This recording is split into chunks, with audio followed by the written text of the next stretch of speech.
Should behaviorism shape educational practices? Carl Rogers says no. Carl Rogers believes that behaviorism is dehumanizing. He feels that humans are different than animals. He believes that man is free, that people have the freedom to choose, and this freedom exists within the individual rather than external. He says that behavior is the outcome of forces going on inside the individual, and it's the outward expression of themselves and their feelings. People behave as they do because of the way they perceive their situation. People have the ability to commit to the purpose and meaning in life, and this is significant in change. One's personal choice and responsibility accounts for their outcomes in life. He or she is essentially an architect of himself.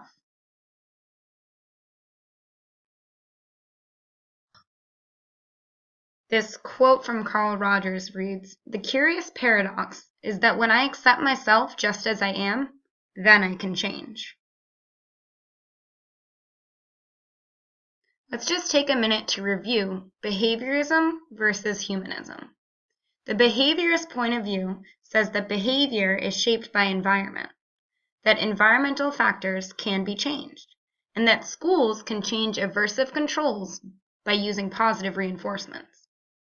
The humanistic point of view is that behavior is the outcome of forces going on inside the unique individual. They believe that people behave the way they do as a result of their perception of their situation. They feel that personal choice, responsibility, and commitment are significant to change.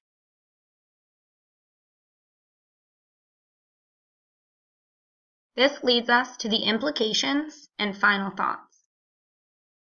Behaviorist principles applied to the classroom might look like a more teacher-centered classroom. Behaviors would be modeled by the teacher, and focus would be placed on positive expectations that are clearly set.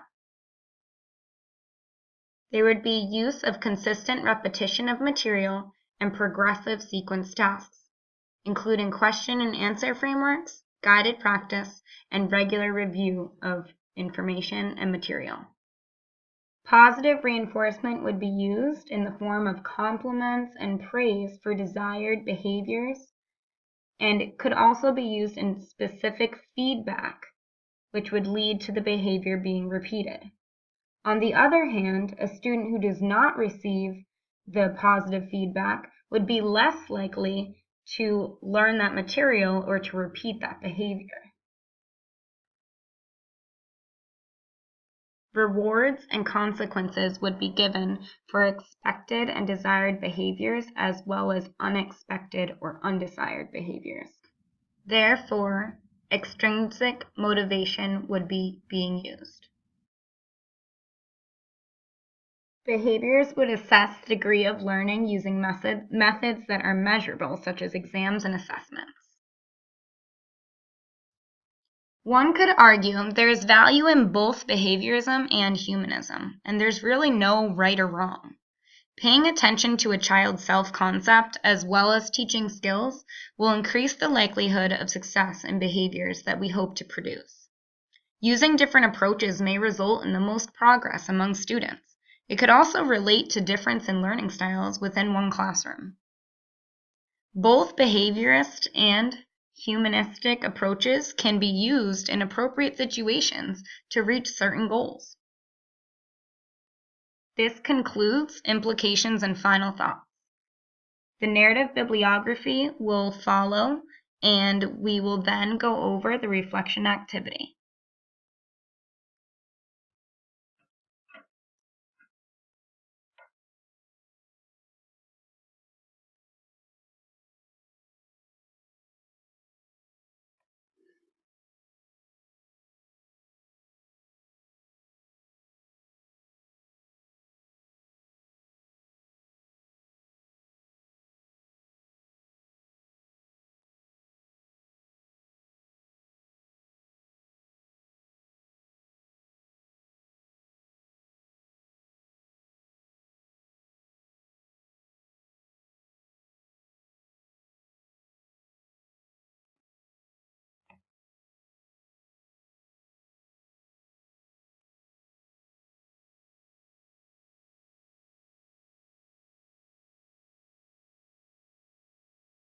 Thanks for watching. Please complete the survey as a reflection activity. The link is posted in Plato.